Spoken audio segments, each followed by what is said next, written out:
طب الحمد لله محمود دخل اهو يظبط هو بقى معايا ايه الدخول والرد على الشات.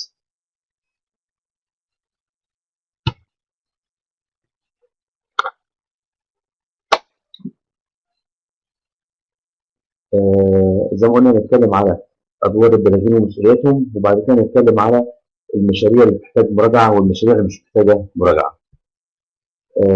اول حاجه عندنا في ادوار البلاغين عندنا مجموعه من المفاهيم.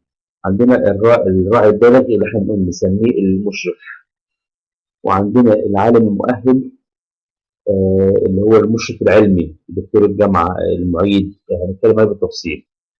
وفي حاجه اسمها المشرف المعين، ده هنتكلم عليها ونشرحها. وعندنا لجنتين مهمين جدا حتى الان هم مش متفعلين عندنا في مسابقه في مصر. دول اللي بنحاول حاليا نجهزهم ونشغلهم، يمكن من السنه دي او من السنه الجايه حسب الظروف ان شاء الله ما تسمح لنا. لكن هم رغم ان هم مش متفعلين في مصر، لكن امضاءاتهم بتتحط على ورق للطلاب اللي مسافرين امريكا. ف يعني السنه دي ان شاء الله نحاول نظبطها وتبقى ايه شغاله. اول حاجه عندنا الراعي البالغ او المشرف. مين هو وبيعمل ايه؟ هو المفروض انه بيشرف على المشروع بتاع الطالب. يعني هو مسؤول مسؤوليه كامله ومباشره ودائمه على المشروع بتاع الطالب. آه، ليه بيشرف عليه؟ المفروض ان هو بيتاكد من الحاجات التاليه. اول حاجه يتاكد ان الطالب ده حد عرفه قواعد واجبات الايسف، لان الطلبه عندنا بيخشوا وبعد كده بيكتشفوا ان في قواعد ولوائح هم ما يعرفوهاش، ويبداوا يقول لك طب ما حدش قال لنا ليه؟ لو حد قال لنا كنا عملنا. فده اهميه ان يكون في مشرف للمشروع، والمشرف ده يكون عارف كل حاجه عن قواعد ولوائح الايسف. نمرة اتنين إن يكون على وعي بالمخاطر المرتبطة بالمشروع. لو أي مشروع فيه مشكلة معينة أو خطر معين أو مخاطرة ممكن تحصل للباحث أو للي حوالين منه، لازم هو يكون على علم ودراية بيها بحيث إنه يساعده إنه يتخطى هذه المشكلة أو هذا الخطر. آه، كل مشروع المفروض عشان بيقدم ليه مجموعة من النماذج بيملاها. النماذج دي بتختلف من مشروع لآخر. تمام. فبالتالي لازم برضو المشرف يكون عارف ايه النماذج المرتبطه بكل مشروع، وايه النماذج اللي ملهاش علاقه بالمشروع ده ومش لازم يكتبها للطالب، عشان في الاخر المفروض النماذج دي كده تتبعت. آه، لو المشاريع المصعده من عندنا من مصر بنعمل احنا بنقعد معاهم بعد المشروع ما بيخلص، بعد المسابقه بتخلص بنقعد نملهم النماذج دي كلها. وللاسف المفروض ان في توقعات على بعض النماذج من ولي الامر بتواريخ قديمه وحاجات زي كده. ده المفروض انه يتم قبل المشروع مش بعد انتهاء المسابقه. فللاسف حتى الان احنا بنرجع باثر رجع ونمضي امضاءات لمضي اولياء الامور بتواريخ قديمه. الكلام ده احنا المفروض بقى نعدي المرحله دي ونبدا نصلحه، يبقى كل حاجه معموله مظبوط. وده دور المشرف اللي احنا بنتكلم فيه. النقطه اللي بعد كده بيتاكد المشرف اللي هو الراعي البالغ او المشرف التربوي بيتاكد ان الطالب او الباحث هيتلقى الاشراف المناسب اثناء اجراء التجارب. يعني هيعمل تجارب معينه، طب مين اللي هيساعده في التجارب ديت؟ بالتاكيد ممكن في بعض الاحيان ممكن يكون المشرف، لكن في اغلب الاحيان هيكون شخص اخر هو مختص بهذا النوع مثلا من العلم، وهو اللي يقدر يعمل التجارب مع الطالب. ازاي بقى الطالب يوصل للشخص ده؟ يعني الطالب ممكن يوصل لوحده او من خلال ولي امره في اغلب الوقت، وده المفروض ان المشرف التربوي هو اللي بيساعد الطالب ده انه يوصل سواء جامعه او معمل ابحاث او معمل تحاليل او ايا كان اللي بيعمل فيه الشغل بتاعه، ويتاكد انه ياخد التجارب دي مظبوط. بعد كده بنقول عند اللزوم يرسل المشروع لمجلس المراجعه المؤسسيه او لجنه المراجعه العلميه.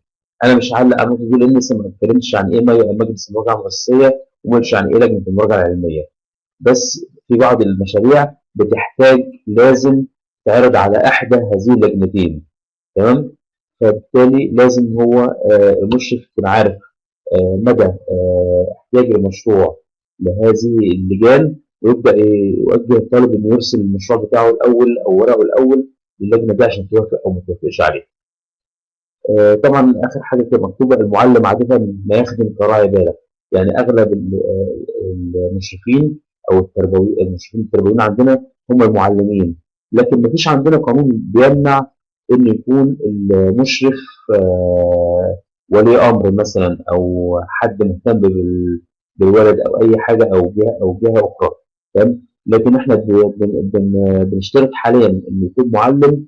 نقطة بسيطة بس هي سهولة التواصل معاه من خلال الوزارة، وسهولة خروج الأولاد معاه، ويبقى هو مسؤول عنهم قدام المدرسة لما بيطلعوا معرض أو يطلعوا جامعة أو بيروح في حتة، بيبقى شخص تربوي أو حد من وزارة التربية والتعليم هو المسؤول عنه. نمرة اثنين هو العالم المؤهل. تمام. أو المشرف العلمي أو المشرف الأكاديمي زي ما في ناس بتحب تسميه. تمام. لكن هو في الآخر هو شخص المفروض إن هو بيشرف علميا على المشروع. واحنا بنشجع الطلاب بشده ان هم يحاولوا يشوفوا حد علمي دارس هذا النوع من العلم اللي هو شغال فيه او المجال اللي هو شغال فيه، بحيث ان هو يوجهه توجيه صح ازاي الابحاث بتتم في هذا المجال. لان قواعد البحث العلمي ثابته، لكن كل مجال ليه حاجات فرعيه داخلها فيه ما يعرفهاش غير حد متخصص في هذا المجال او حد قام بالبحث من قبل في هذا المجال. فبنقول ان هو مطلوب لبعض المشاريع، يعني مش كل المشاريع لازم يكون معاها عالم مؤهل. في مشاريع صغيره مش محتاجه، لكن اغلب المشاريع ممكن تكون محتاجاه.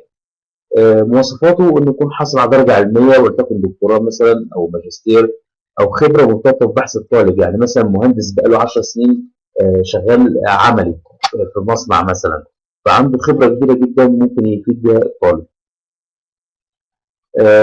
بنقول لو معهوش دكتوراه او خبره ممكن يشرف على الطالب برضه، لكن لازم موافقه لجنه المراجعه العلميه. يعني بيبلغ الطالب ان انا معايا مشرف مواصفاته كذا، تمام، ينفع ده يشرف على المشاريع بتاعتي ولا لا.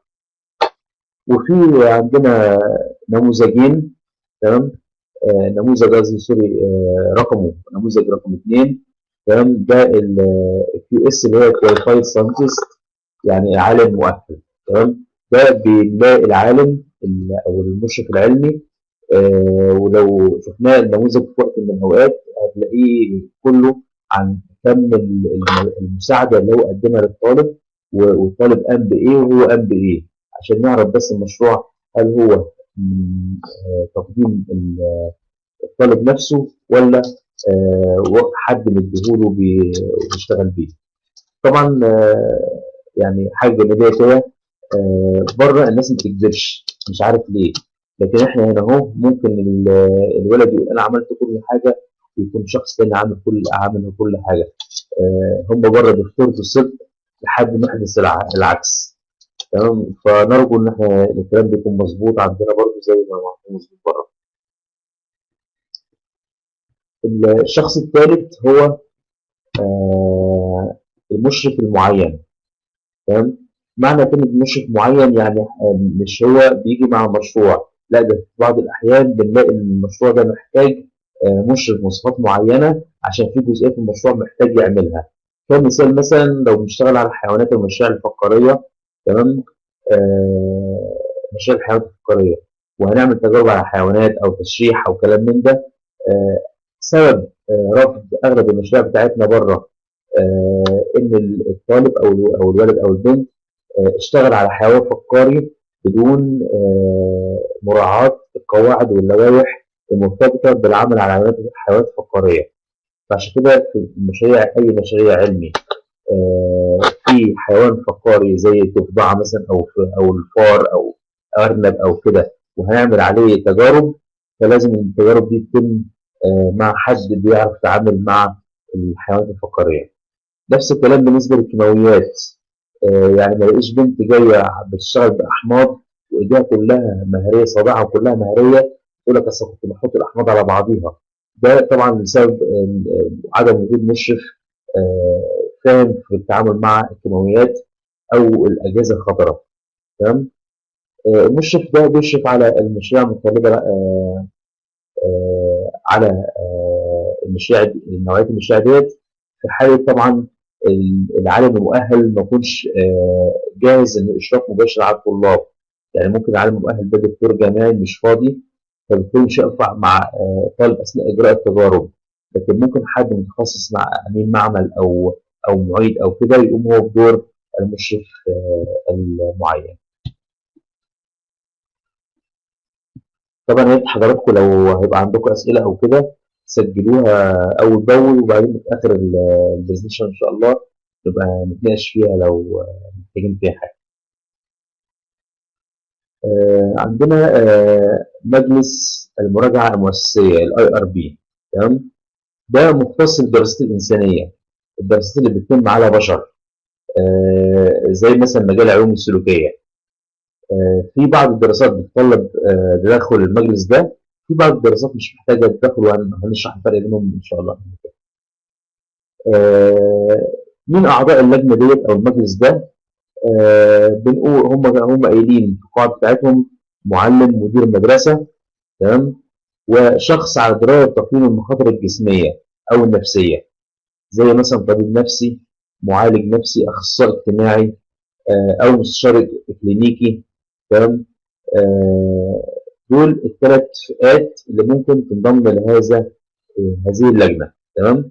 طبعا احنا بنقول ثلاث فئات، يعني معناها كده ان ممكن يبقى اثنين ثلاثة معلمين، معاهم اثنين مديرين مدارس، معاهم اربع اطباء نفسيين، لكن اهم حاجة الثلاث فئات يبقوا ممثلين في هذه اللجنة او في هذا المجلس.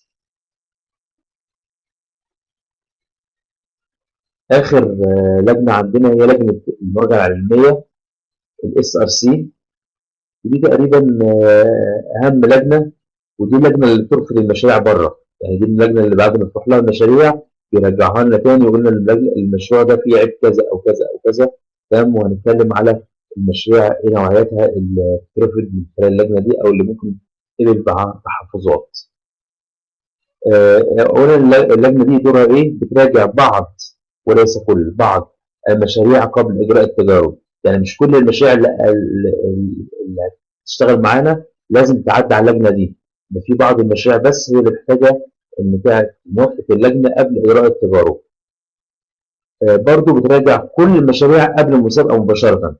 يعني عندنا دلوقتي المعارض المحليه هيجي لنا منها مشاريع تمام متأهلة للمعرض النهائي، سواء في اسكندرية أو في القاهرة أو في الصعيد.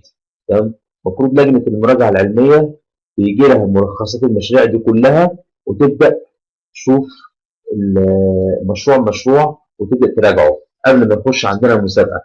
نفس الكلام في أمريكا، لما المشاريع اللي جاية من أنحاء العالم، تمام، بتبعت لهم قبل ميعاد المسابقة بتاعتهم في شهر 5 بفترة، يبتدوا هم يراجعوها ويبتدوا يردوا على أصحابها المشروع ده مرفوض أو مقبول جزئيا أو مقبول كليا حسب القواعد واللوائح. أعضاء اللجنة دي ثلاث فئات برضه. تمام. شخص متخصص في الطب الحيوي، يعني معاه دكتوراه في طبيب بيطري، تخصص ميكروبيولوجي، أهم حاجة يكون إيه في الطب الحيوي. معلم، وعضو آخر. عضو آخر بتسمى مفتوحة، يعني إحنا هنختار مين عضو آخر. تمام. بس إحنا هنا في مصر إن شاء الله هيبقى العضو الآخر ده حد فيزيائي، حد متخصص في الفيزياء، عشان المشاريع الكهرباء والليزر محتاجة مراجعة علمية عليها.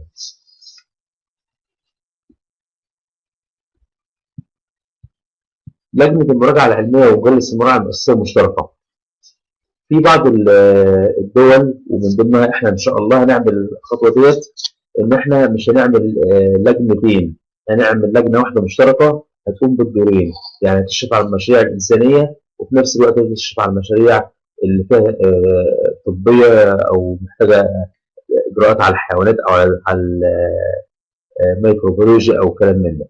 تمام. فبالتالي هيبقى محتاجين فيها عالم في الطب الحيوي، معلم، شخص على درايه بتقييم المخاطر الجسميه والنفسيه. النقطه بتاعت مدير المدرسه دي عندهم مدير المدارس أصلا عندهم خبرات كبيرة جدا في مجال معارض العلوم. ده مش موجود عندنا، فعشان كده ما فيش داعي إن إحنا نحط في اللجنة دي مدير المدرسة، إن هو مش هيبقى ليه دور في اللجنة إلا إذا كان مشارك بقاله سنين في معارض علوم وعارف يعني إيه معارض علوم بتاعتنا نظامها إيه. نبص بقى على الدراسات المختلفة اللي بيتدخل فيها اللجان. أول حاجة دراسات الأدميين والمشاركون. آه، عندما يقوم الطلاب بإجراء بحوث أو دراسات تتضمن الأفراد الأحياء، يعني البحث بيتعمل على بني آدم، بني آدم ده حي، سواء عايز أحصل منه على بيانات من خلال استبيانات أو حاجات زي كده، تمام، أو إن أنا أحطه في تجربة وأجرب عليه، تمام. ده لازم هنحتاج فيها تدخل آه، مجلس المراجعة المؤسسية.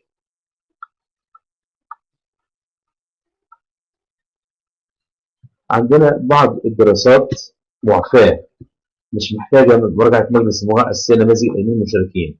يعني مثلا أنا عامل اختراع أو منتج، تمام، وجايب ناس يجربوا المنتج ده، تمام، فبالتالي أنا البحث بتاعي على المنتج مش على الشخص، يبقى أنا كده مش محتاج مراجعة مجلس المراجعة المؤسسية، تمام. نمرة اتنين، مفيش مخاطر صحية، يعني مش هيتعرض لأي حاجة، مش هقول له مثلا دوق ولا شم ولا هياخد حقن ولا هياخد حاجة. بالتالي البحث كله ما فيهوش أي مخاطرة بالنسبة للبني آدم ده، تمام، فبرضه ده موافق. بعمل استبيان، والاستبيان الأسئلة بتاعته كلها عامة، ما فيهاش أي حاجة شخصية مرتبطة بالشخص ده بذاته، يعني ما فيهاش أي معلومات شخصية، برضه يبقى ده دراسات معفاة. آه، التغذية الراجعة المرتبطة مباشرة بالمنتج زي ما قلت لكم، أنا بدرس المنتج مش بدرس الشخص، فبالتالي الفيدباك أو الداتا اللي جاية لي عن المنتج مش على الشخص. لو أنا باخد داتا أو بيانات من ابحاث منشوره او موجوده على النت مثلا او من كتب، تمام، حتى لو هي اهتمت هي نفسها على بني ادمين، فانا مش محتاج موافقات او مراجعات من لجنه المراجعه المؤسسيه، انا كده هشتغل على طول.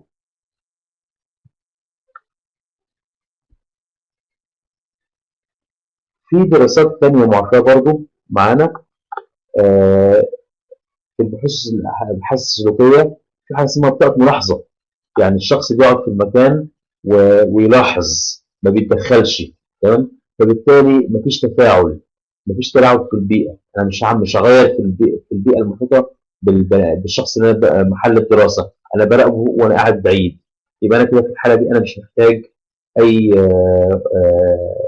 مراجعات. هعمل استبيان، والاشخاص اللي هيرد على الاستبيان مش هيكتب اسمه ولا بياناته، تمام، يبقى برضه مش محتاج مراجعات.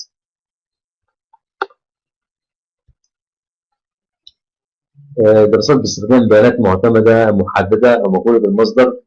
آه، طبعا انا مترجم البرزنتيشن ديت من البرزنتيشن الاصلي اللي عاملاه سوسايتي فور ساينس، تمام، في حاجات عندهم موجوده في البيئه بتاعتهم مش موجوده، انا للامانه العلميه ترجمت البرزنتيشن كلها، ما لقيتش منها حاجه، لكن في حاجات مش يعني ما تمشيش معانا او مش مناسبه لينا.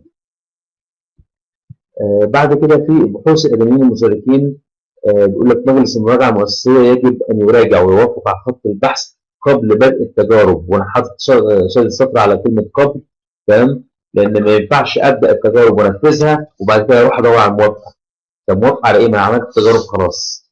يبقى انا لو شايف ان انا بحثي ممكن يحتاج مراجعه للجنه ديت، وطبعا ده دور المشرف، يبقى قبل ما ابدا اعمل اي تجارب، مجرد ما عملت الفرضيه بتاعتي وابتديت اصمم التجارب، قبل ما انفذها ببدا اروح اخد موافقه اللجنه ديت. طبعا المشاركين في البحث بعمر 18 سنه او اكثر يجب أن يقدموا موافقة مسبقة. للمشاركين الأصغر من 18 محتاجين كمان إذن ولي الأمر. يعني الأكبر من 18 ده مش محتاج موافقة ولي الأمر، لكن محتاج موافقة مسبقة من لجنة أو من المراجعة المؤسسية. الأصغر من 18 دول محتاجين كمان موافقة ولي الأمر إن هم يعملوا الشغل بتاعهم ده.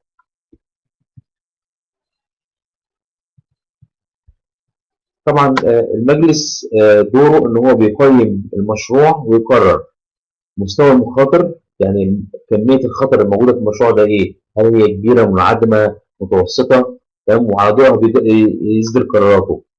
هل المشروع ده محتاج إنه يشرف عليه حد متخصص، ولا ممكن الطالب يعمله لوحده؟ هل المشروع ده محتاج فعلا موافقة مسبقة مكتوبة من جهة معينة أو من ولي الأمر ولا لأ؟ ده دور المجلس المراجعة المؤسسية، هو اللي بيعمل الكلام ده. طبعا هو لو مش محتاج حاجة من دول خلاص بيوافق بدون شروط على المشروع. لو محتاج حاجة من دول بيطلبها، تمام، ولو ما اتحققتش بيرفض المشروع. تقييم المخاطر طبعا هو عندهم كريتيريا معينة بيقدر يحدد فيها كم المخاطرة أو كم الأذى اللي ممكن يلحق بالشخص ده نتيجة التجارب. طبعا ده يعني فكرنا بالمشروع بتاع بنتنا أميرة لما سافرت بره وطلبوا منها ما يثبت إن الفار ما اتألمش. طبعا احنا ضحكنا اياميها وكده وبتاع، لكن هو للاسف دي لوائح قوانين المفروض احنا بنتبعها قبل ما نسافر عشان ما نوقعش في الغلطات اللي زي كده.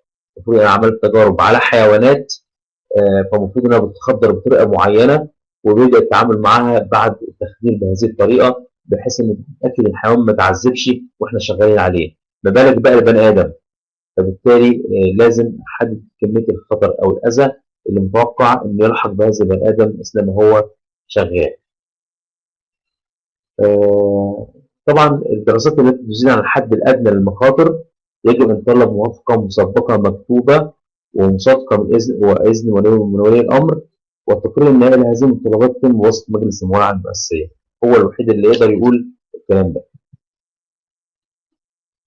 ايه انواع المخاطر اللي ممكن تعرض لها الشخص اثناء الابحاث؟ مثلا مخاطر بدنيه، ان انا اخليه يعمل تمارين معينه، تمام، فالتمارين دي ترفع نبض القلب مثلا او ترفع الضغط عنده او كده، تمام، يبقى لازم اخد الموافقه قبل ما ابدا اعمل التمارين دي. لو هعرضه ان هو يبلع اشياء مثلا زي برشام او حبوب او حاجه زي كده، او يتذوق انواع معينه من الاطعمه عشان اشوف تاثيرها عليه، او الشم، تمام، الحاجات دي كلها برضه لازم المجلس هو اللي يحدد مدى اذاها للشخص. التعرض لمواد خطره محتمله زي مثلا اعراض الاشعه او اعراض الحراره او اعراض البروده جامده جدا، او او اعراضه لمواد خطره مثلا زي كميات كبيره من الكافيين عشان اشوف تاثيرها عليه. الكلام ده كله المفروض ان اللجنه بتوافق عليه. او طبعا المخاطر النفسيه، يعني مش هدي عليها امثله. اي حاجه تحطه في موقف تسبب له اكتئاب او تسبب له هياج شديد او حاجه زي كده، تدخل في خصوصيته، ان انا اقتحم الخصوصيه واخش على مناطق ما، وخصوصا في المجتمع الشرقي بتاعنا ممكن تكون بعيده شويه عننا. لو المشارك ده عضو في مجموعه معرضه للخطر، يعني مثلا مجموعه متحده او مجموعه ممكن لو اتعرف البيانات بتاعتها تتأذي او كلام من ده، برضه نفس الكلام، لازم موافقه لجنه المراجعه المؤسسيه قبل ما يبدا الشغل في الموضوع ده، ويقولوا له موافقين على الشغل بتاعك ولا لا. هنتنقل من لجنه المراجعه المؤسسيه الى لجنه المراجعه العلميه، وهنبدا نتكلم على الحيوانات الفقاريه. طبعا الحيوانات الفقاريه تعريفها كبير جدا، لكن احنا هنتكلم على ايه الحيوانات الفقاريه اللي هي بيتكلم عنها وايه المقصود بيها، وهو اللي لازم تخش في موافقه اللجنه. مثلا أجنة الحيوانات الفقارية الثديية غير البشرية، طبعا هو البشر ثدييات فقاريه، تمام، لكن احنا ما بنتكلمش البشر اصلا بره الموضوع، احنا بنتكلم كمان ما دون البشر. فأجنة الحيوانات الحيه آه، بتخش في اللجنه المراجعه العلميه. بيض الطيور والزواحف خلال 3 ايام من الفأس. ممكن التفاصيل دي تكون دقيقه زياده عن اللازم، لكن احنا برضو بنعرضها عشان يبقى كل الناس عارفه ان لما يجي لك مشروع وولد بيتكلم في حاجه زي كده، تمام، لو انت مش متاكد على الاقل هتسال ان انت سمعت عن حاجه زي كده. كل الفقريات غير البشريه الاخرى متضمنه الاسماك، يعني حتى الاسماك كمان داخله في الموضوع عند الفأس او الولاده. أجنة سمك الزرد 7 أيام 168 ساعة بعد التقسيم. صراحة احنا أنا ما اعرفش ايه سمك الزرد ده عندنا في مصر مثلا موجود ولا لا، واسمه ايه. انا دورت عليه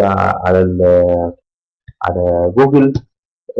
سمك شكله عادي، بس انا عن نفسي طبعا مش متخصص في هذا النوع من العلم، فما اعرفش اشمعنى ده اللي مستثنيه من ضمن انواع الاسماك الاخرى.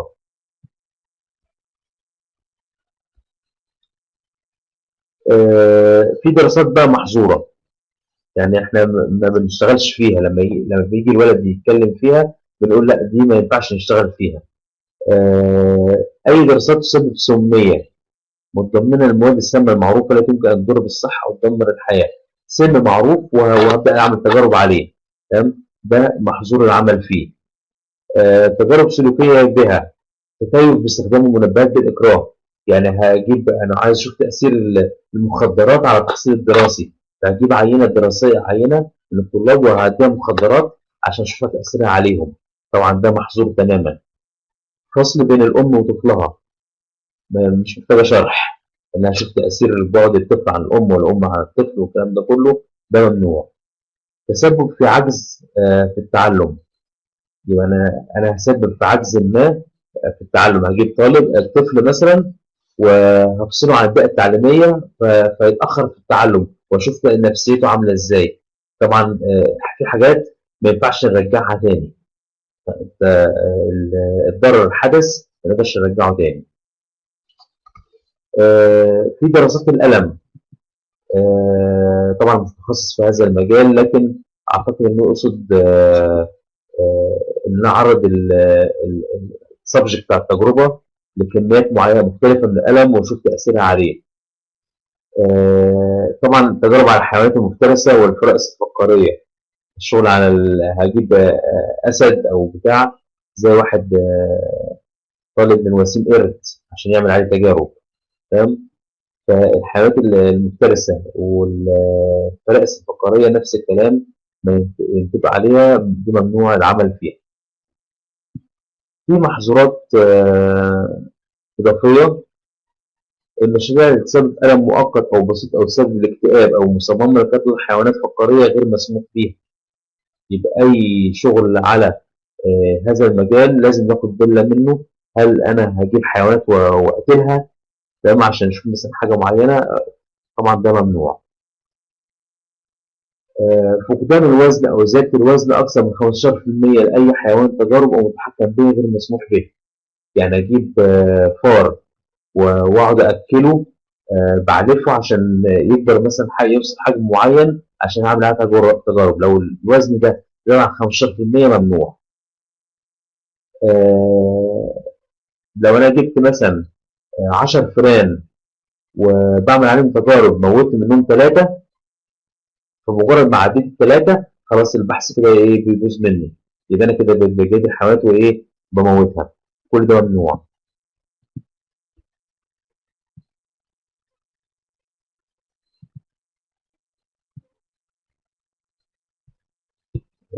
شريحة مختلفة بس مش مشكلة. هنتكلم على أماكن البحث. الطالب ممكن يعمل البحث فين؟ ممكن يعمله في المدرسة، ممكن يعمله في البيت، ممكن يعمله في حقل تجارب، تمام، ممكن يعمله في جامعات، تمام. فكل دي أماكن مختلفة ممكن الولد يعمل فيها الأبحاث بتاعته. معاهد الأبحاث النظامية يقول لك يجب أن تحظر إجراءات مراجعة أو موافقة لجنة رعاية الحيوان والاستخدام المؤسسية. وكالات البحث الحكومية، مختبرات بحث خاصة، كل دي أماكن مختلفة ممكن يخش فيها الباحث ويعمل فيها البحث بتاعه. طول ما هو بيعمل البحث في البيت أو في المنزل أو في الحقل مش هيحتاج أي موافقات، ماشي. لكن مجرد ما دخل مؤسسة بحثية في استمارة بتتكتب مخصوصة لهذا الموضوع.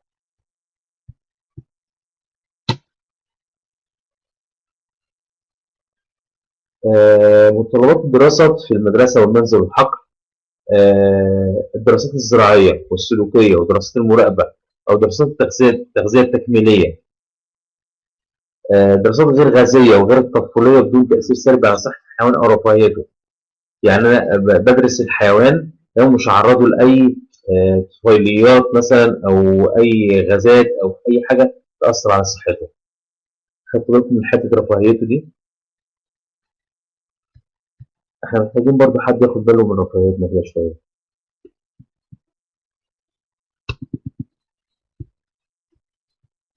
آه، بيقول لك ويتطلب مراجعة المراجعة وموافقة مسبقة من لجنة المراجعة العلمية. يبقى أنا أي شغل هيحتاج فيه الحاجات ديت محتاج مراجعة موافقة مسبقة من لجنة المراجعة العلمية.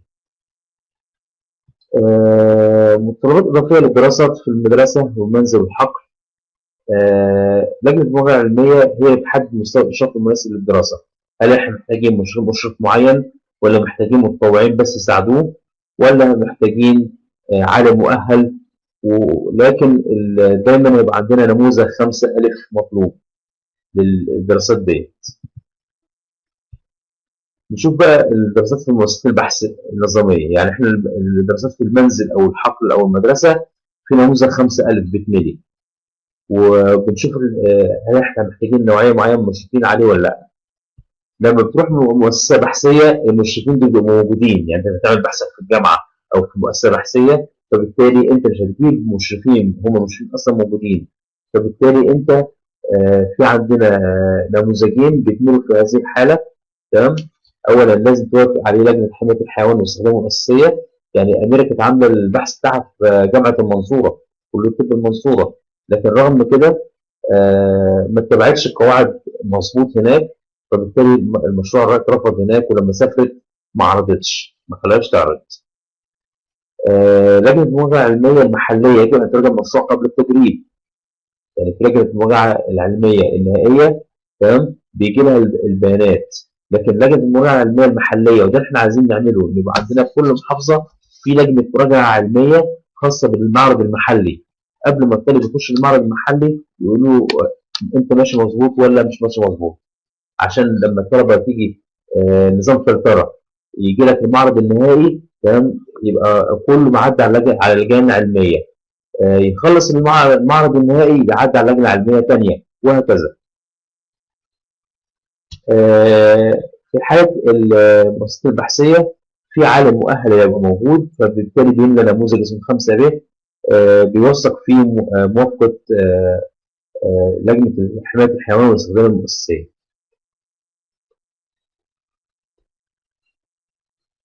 عندنا العوامل البيولوجية الخطر المحتملة. تمام.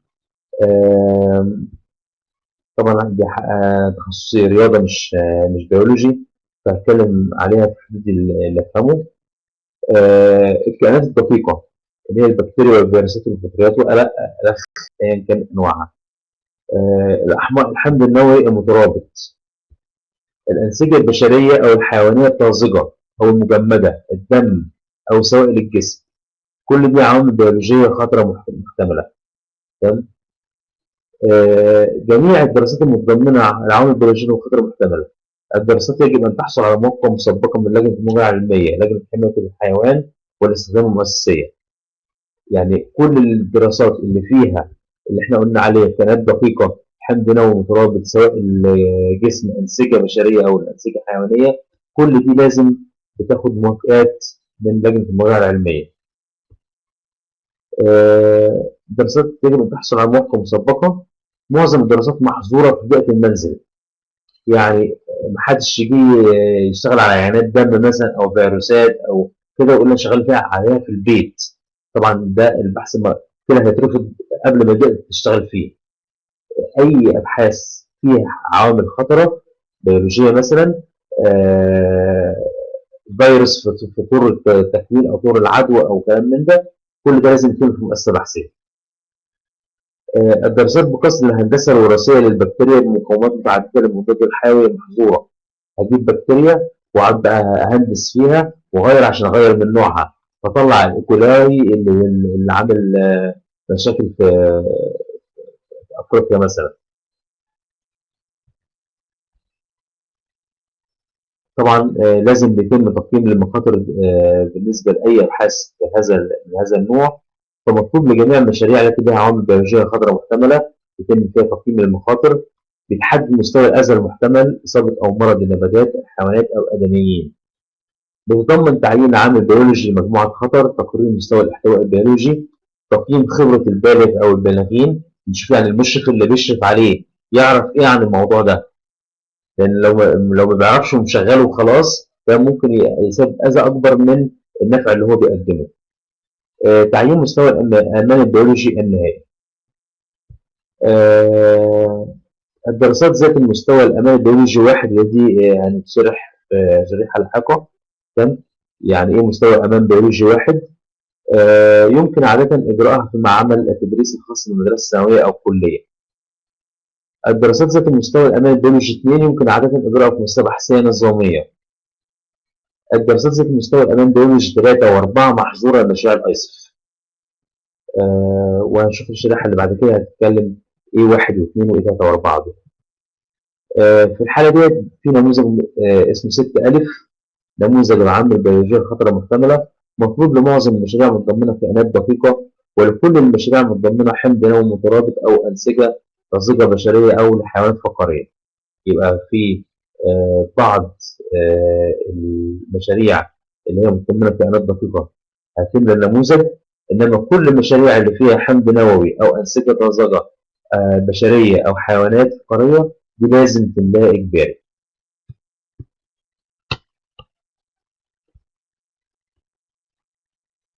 نبص على الدراسات المعطية من مراجعة لجنة المراجعة العلمية المسبقة، ولا تحتاج نماذج إضافية لعوامل البيولوجية الخطرة المحتملة. الخميرة مثلا، خميرة بيرة، الدراسات عليها رغم إنها فطر برضه، لكن الدراسات عليها مسموحة ما عدا لو هنشتغل على الدي ان ايه بتاعها. الدراسات باستخدام بكتيريا الزرادي، طبعا لاكتوباسيلوس، اساميهم صعبه قوي مش عارف ليه كده، مش عارفين يسهلوها شويه. والبكتيريا المثبته للنيتروجين والزيت، والبكتيريا اكلت الزيت، والبكتيريا اكلت الطحالب في البيئه الطبيعيه، لا تعفى الزرعه في بيئه طبق بتري. طبعا الناس اللي تخصص بيولوجي اكيد فاهمين انا بقول ايه. واللي مش تخصص بيولوجي يجيبوا حد تخصص بيولوجي يفهمهم انا بقول ايه، لان انا عن نفسي مش عارف. الدراسات على نمو العفن على عناصر الطعام إذا انتهت التجربة عند أول إشارة للعفن. يعني بعمل بعفن أكل معين، أول ما يظهر العفن بنهي التجربة. لو التجربة هتستمر عند ظهور العفن وتكملته، بالتالي أنا محتاج بيئة معينة هشتغل فيها، فمحتاج موافقة لجنة المراجعة العلمية. في دراسات معتمدة من المراجعة القبلية للجنة المراجعة العلمية طبعا نموذج 3. دراسات تتضمن الكائنات الأولية، بكتيريا القاي وكائنات بكتيريا مماثلة. بحث باستخدام الروث لإنتاج السماد، وده أغلب أولادنا في المعارض بيجيبوا السماد ويعملوا البيوجاز وإنتاج الوقود أو غيرها من التجارب غير الزراعية. ده برضو كل ده معفي. الدراسات باستخدام معدات اختبار تغير ألوان الكوليفورم المائية المتاحة تجاريا، دي كلها دراسات معفية. هيجي بقى يتكلم على ايه مستوى الامان 1 وايه مستوى الامان 2. فبيقول دراسات تتضمن كائنات دقيقه غير معروفه. مستوى الامان البيولوجي 1 اذا زرعت الكائنات في طبق بتري بلاستيكي، ظل طبق الزراعه محكما اثناء التجربه، كشف طبق الزراعه بطريقه غير ملائمه. مستوى الأمان بيولوجي 2 إذا فتح طبق بتري. لو فتح الطبق نهائي، تمام، ده يبقى مستوى الأمان بيولوجي رقم 2. تقنيات الحمض النووي المترابط، تجارب مع مستوى الأمان بيولوجي 1 للكائنات الدقيقة يمكن إجراءها في معمل ذو مستوى الأمان البيولوجي 1 مع عالم مؤهل أو فني مدرب. تجارب مع مستوى الأمان البيولوجي 2 لكائنات دقيقة إجراءها في مستوى بحثية نظامية مع عالم مؤهل. يبقى عندنا لو مستوى الأمان 1، تمام، يمكن نعملها أو نجريها في معمل مع عالم فني مؤهل، أو عالم مؤهل أو فني مدرب. لكن تجارب مستوى الأمان بيولوجي 2 يجب إجراءها في مستوى بحثية نظامية، ما ينفعش أعملها في أي مكان، لازم جوه المعمل المؤسسة البحثية، ولازم يشرف عليها عالم مؤهل. الأنسجة، أنا عارف الموضوع طويل وكان فيها علمي كتير، لكن إحنا فعلا محتاجين نكون نعرف الحاجات ديت عشان ما نسيبش الولد يقعد يشتغل في حاجات هتترفض بعد كده. وانا احب انوه ان شاء الله ان زميلنا عبد الحميد ان شاء الله بكره هيقوم بمحاضره عن لجنه العرض والامان. هنحط الرابط برضه بتاعها على الموقع وعلى الفيسبوك، بحيث ان الناس برضه ايه تقدر تسجل فيها وتحضر بكره في نفس الميعاد الساعه 10. نتكلم عن الانسجه. صرح باستخدام الحيوان فقط لمشروع الطالب. دراسه الحيوانات الفقاريه للطلاب موقف لجنه رعايه الحيوان والاستخدام المؤسسيه. صرح باستخدام الحيوان لغرض آخر غير مشروع الطالب. دراسة النسيج. ده كده الكلام عن الأنسجة. تصنف كمستوى أمان بيولوجي 1 أو 2 استنادا إلى مصدر النسيج وإمكانية احتواء العوامل المعدية. كل الدراسات بدم الإنسان أو الحيوانات البرية تكون في مستوى الأمان بيولوجي 2. الدراسات بدم الحيوانات المنزلية تكون في مستوى الأمان البيولوجي 1. يعني لو هشتغل على فرخة، تمام، يبقى 1. لو هذبح حد من إخواتي يبقى 2. الدراسات بسوء للجسم التي يمكن ربطها بشخص يجب أن تحصل على موافقة لجنة المراجعة المؤسسية. يعني عينات دم أو عينات بول أو أي عينات تانية، والعينات ديت بتاعت فلان، عينة فلان، ودي عينة فلان. يبقى طالما العينات دي مرتبطة بأشخاص، يبقى لازم تاخد لجنة المراجعة المؤسسية. عشان كده أنا عملت تجارب على أشخاص.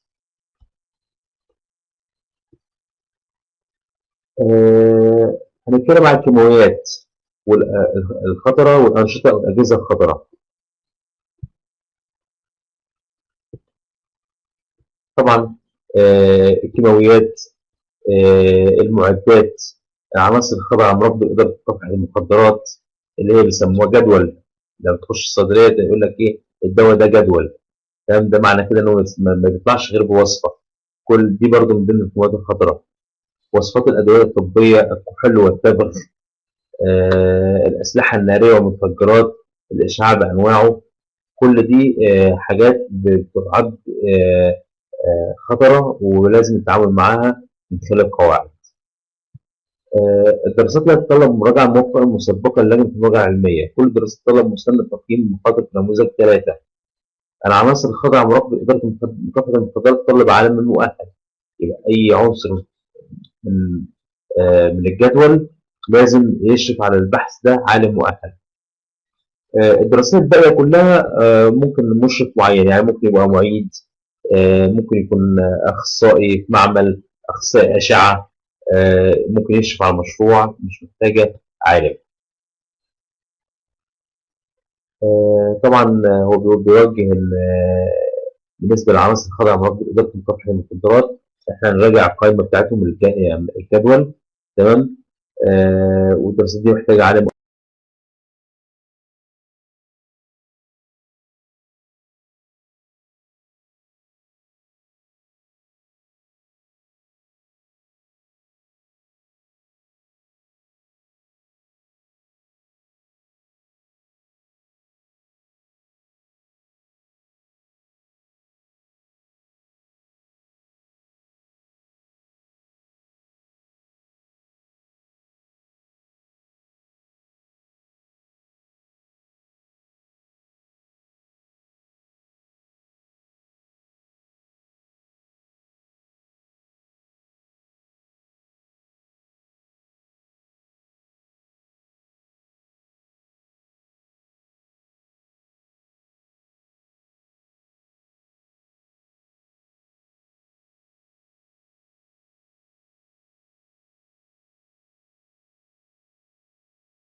مؤهل العناصر، بص ده البحث رايح واخد هناك فاليديشن، وطبعا ده كلام مش مظبوط.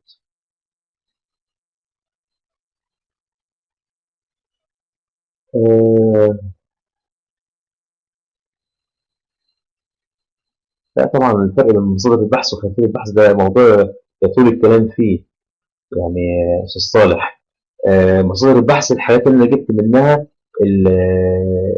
المعلومات اللي انا بنيت عليها الشغل بتاعي، يعني اللي فرضت من خلالها الفرضيه. خلفيه البحث تمام، مش مجرد اسامي المراجع، العلم نفسه اللي موجود. يعني مصادر البحث ده المراجع، اسامي المراجع، لكن خلفيه البحث هو العلم اللي انا قريته من خلال هذه المراجع، وده فرق بينهم طبعا كتير.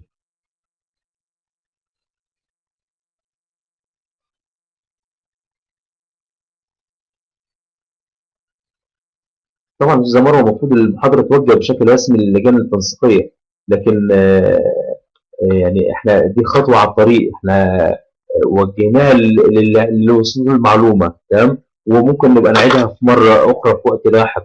في كل معهد هنروحه ممكن نتكلم عنها تمام، يعني احنا بنحاول ننشر الموضوع في كل مكان حسب يعني الظروف والامكانيات المتاحه.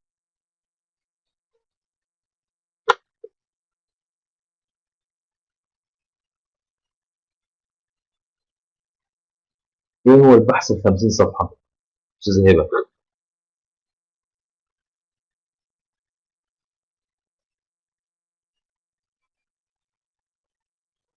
بالنسبه لتوفير العرض التقديمي، انا سجلت المحاضره نفسها كلها، يعني المحاضره كلها المفروض كلها متسجله بما فيها الاجابه على اسئله دلوقتي، فممكن تعمل داونلود للمحاضره كلها.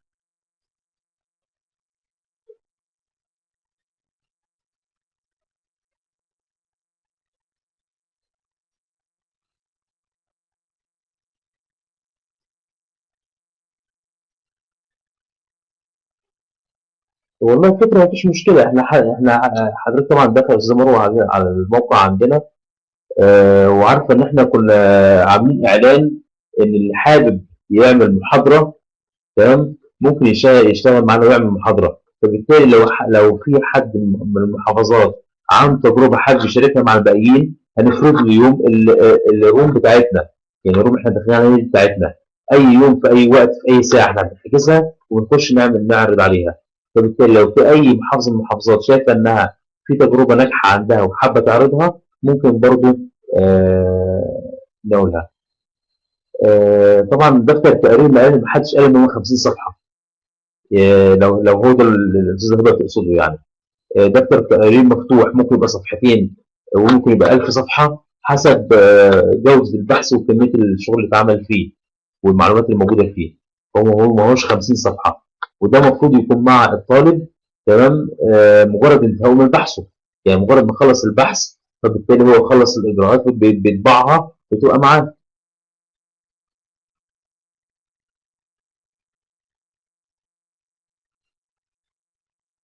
محاضره مستر عبد الحميد على اتفاقي معاه المفروض تبقى بكره السبت مش الجمعه. فانا طبعا هتواصل معاه تاني النهارده، لو اكد ان هو هيدي المحاضره بكره السبت هنروح حاطين الرابط بتاعها ان شاء الله. وانتوا طبعا بتخشوا على طول على الموقع وعلى الفيسبوك وتعرفوا التسجيل ما بياخدش دقيقتين.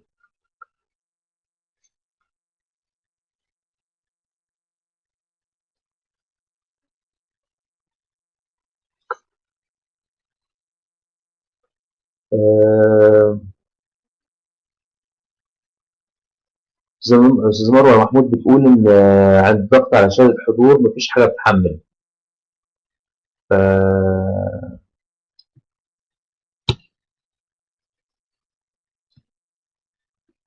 هي مدياني براوز تو اتش تي بي دوكس جوجل.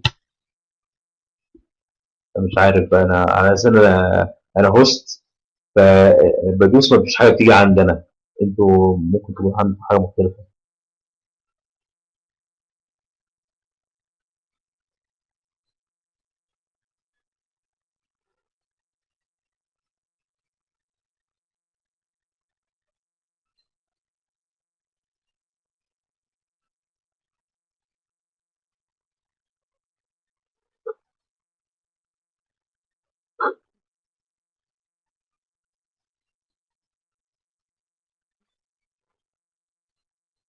يا ريت يا جماعة حد يبقى يعمل لي شهادة معاه،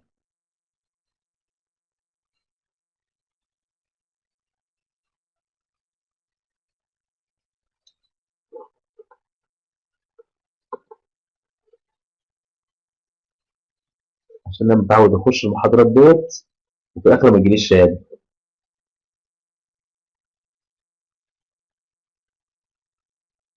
ربنا يخليك يا أستاذ عاطف.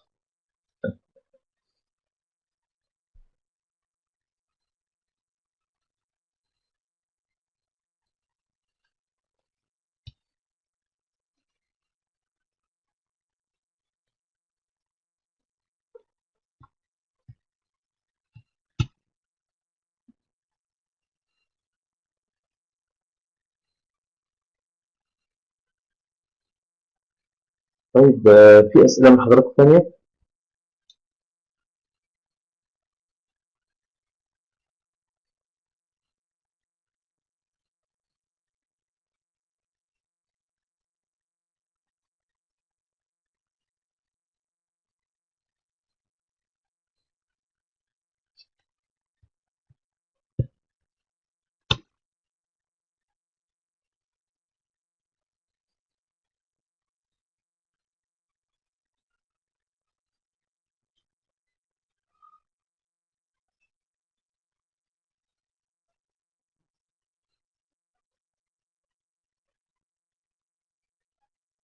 أستاذ عبد الحميد معانا، ما خدتش بالي إن هو دخل.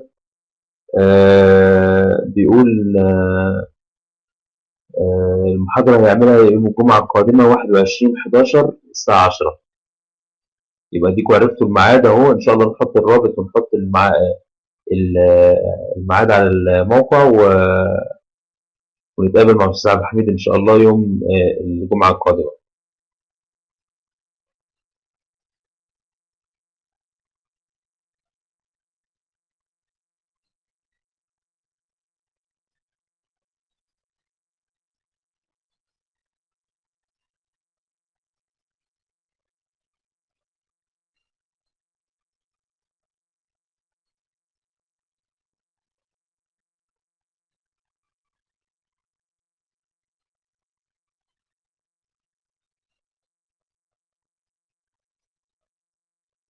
شكرا يا جماعة على الشهادة، الرابط فتح عندي، أنا بهزر.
طبعا احنا ممكن بقى من حضراتكم ان تعرفوا بقيه المدرسين بالموقع بتاعنا، وتقدروا تخشوا تسجلوا وتترقبوا بقى المحاضرات بتاعتنا، ولو في اي موضوع انتوا حابين نتكلم فيه بلغونا فيه نحضره ونتكلم. لو في حد من حضراتكم حابب يعمل محاضره يبلغنا قبليها بفتره ويبدا ويبعت لنا الماده العلميه ويبدا يدخله ويبدا يشتغل معانا ويدي المحاضره.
تصبحوا على خير يا جماعة كلكم إن شاء الله، ونتقابل في أقرب فرصة إن شاء الله. اللي حابب طبعا يحمل الملف موجود فوق. ملف التحميل موجود فوق PDF لجان المراجعة بالمعرض.